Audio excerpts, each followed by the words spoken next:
What's up, y'all? It's Chestnut. This game was actually sent to me to review. I think that's the first time that's ever happened. People have challenged me to games, but nobody just sent me their game, said, hey, I really like this game. I want to know what you think. And I've been kind of procrastinating filming my response because they're way above my level. So, someone who's 1900 on chess.com sent me a measly little 1200 a game to review.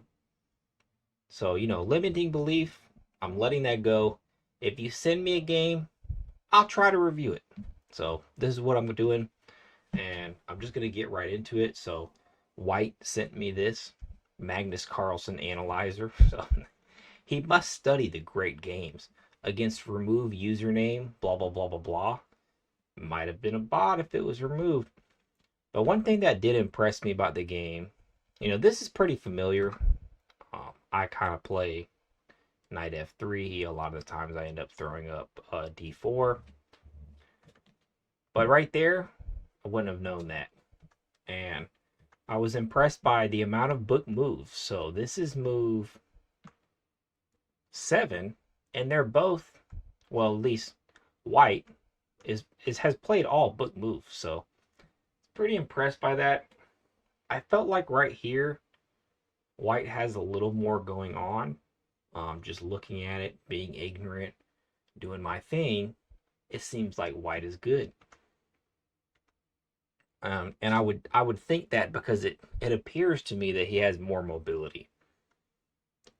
But the game does change a little bit.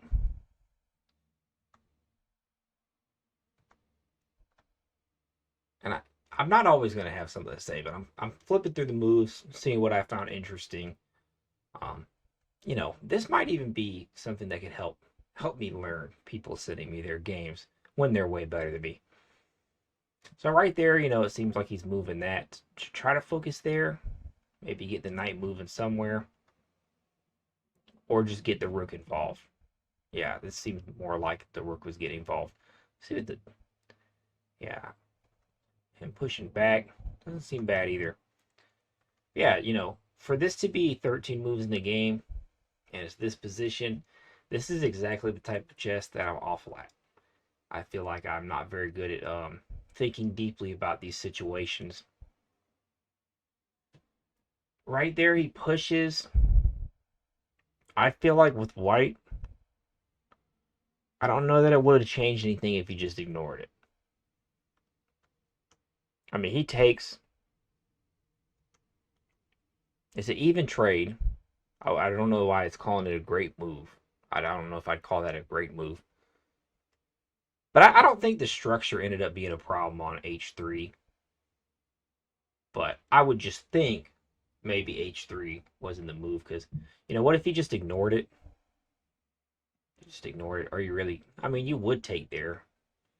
But then it's just a little weird. So, I guess if you're pushing the pawn up, that's not bad at all then. Because the H file you're trying to open up by the king makes a lot of sense. Right there. You kind of made him do that, but he was going to do that anyway. And now you have this bishop, pretty good diagonal, I would think. But yeah, this is a great player who played this game.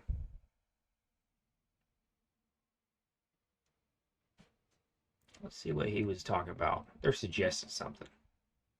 You know what I hate? They always suggest something. I'm not even going to go over that because that's like 10 moves. I'm a, 1 to 3 move type of guy. Right there, I wonder if it was smart to capture with knight, probably. But if he had captured, think about this. If he had captured with the rook there, you couldn't just throw that up. So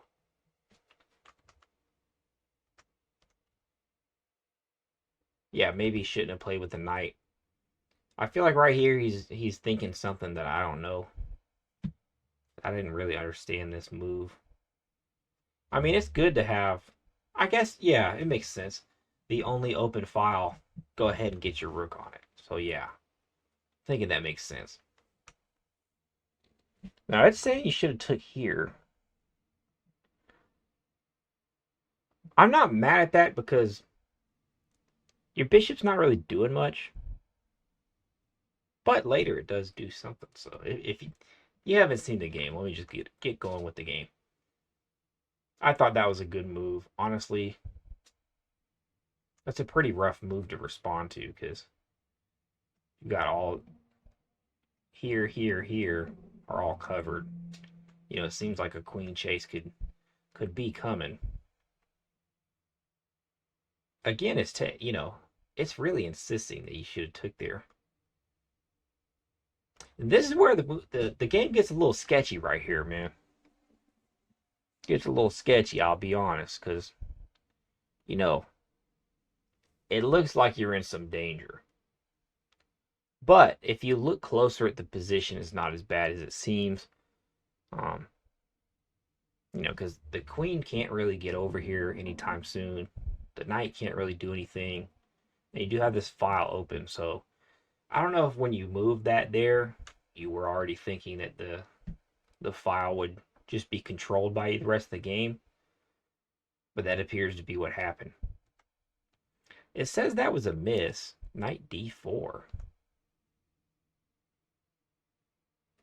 Man, I don't feel like knight d4 does anything good for you.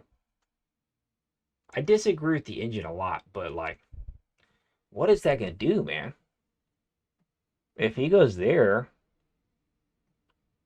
I mean, it's a pretty easy decision. Oh wait, because then if he takes, no matter what you do, his queen goes there. Okay, yeah, okay. I didn't really think in terms of that. I lost where I was. Okay, so right here it's saying knight d4, and I actually that has a lot of merit to it because no matter at first I didn't see it, but no matter how you respond to knight d4, once he takes with the pawn, that's like serious threats. So yeah, that would have been kind of crazy if he. I mean, I don't think I would have had the vision to see that because on the surface it just looks like an even trade, but you'd be trading for the clearance for the queen. So that's pretty. That would be a sick move, I gotta say. So now he finally takes. So I don't know if maybe you saw that. Maybe you saw that the knight d4 trade clearance would be a big problem. Just decided to take there. I'm not sure what your thought process was. So right here, this seems good. Um, I like this move because you're kind of possibly opening up an attack on the pawn. Obviously attacking, the bishop. And the bishop doesn't have a ton of places to go.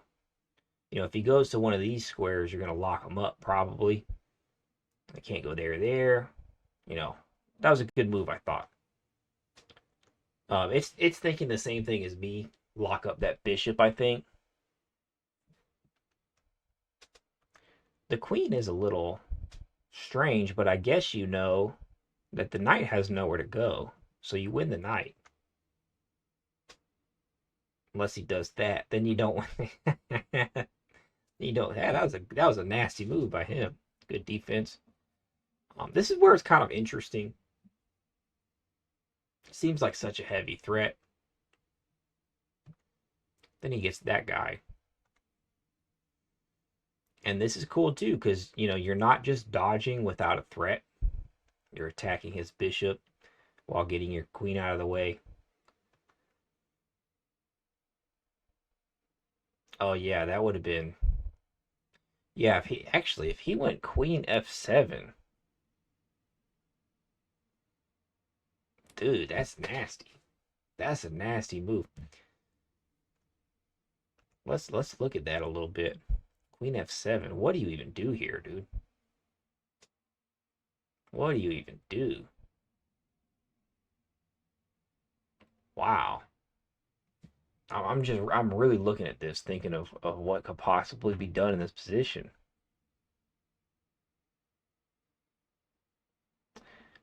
Oh, man.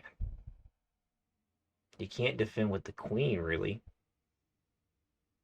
I'm almost thinking knight, knight g1. Because that stops that from becoming a thing. And there's no meaningful check with the knight. Really, the knight's pinned at this point. I don't know, man. That would have been some trouble if he went there. But he didn't go there, so, This is also a nice threat, though. I mean, it's saying it's a miss. Queen f7, I think, would be better. But, if he pushes his pawn, that could cause some problems, too. I mean, you have g3 defended, though. So, yeah, this trade down, let me think if I would have did that. Yeah, I probably would have took that trade down. I mean, you're ahead on points. The position isn't super clear how to play it. It's like, your knight really can't go anywhere. These squares can't go there. I mean, you could maybe like, you know what I mean? Like, it doesn't look too easy to play. And right here is where the game gets very interesting, ending sequence. And I like how you avoided the queen in these scenarios. So, most of the time, if you get in this position where they have tempo with the queen, you're in for some trouble, man. You're in for some trouble. Because there's a lot of ways right there. Good defense, man. I mean, I guess your king maybe wasn't in as much trouble as you'd think. But, for a second, you think he's going to pick up the rook. He probably, I don't know if you saw that defense beforehand. You had 30 seconds on the clock, it looked like, to his 40. Playing increment, so you're gaining time, some moves. But yeah, right here, man, it's just looking kind of gnarly, dude. Like, I wouldn't really picture you winning in a situation where the queen's just so aggressive. But right there, I think says e4 was best. But I feel like, I guess he didn't have a check. But it just like, man, seems like this move lost him the game because you get the tempo back. And this is a nasty move too, so you're offering a queen trade down where you would get the bishop. Once he defends, you also get the pawn. So you're pretty much offering to enter an endgame where you just win. Then you avoid the checks. He attacks the knight. Here it is, a beautiful checkmate. Nothing he could have did. It was forced at this point. As soon as he gave you the tempo back or whatever you call it, it was your turn. The dude was done. So yeah, I thought that was a great game. Opening was obviously great, and I really enjoyed looking at it. So thank you a lot for sending me it. If you want to send me games, the best way to reach me is Twitter for sure. And I hope you enjoyed my analysis of a viewer's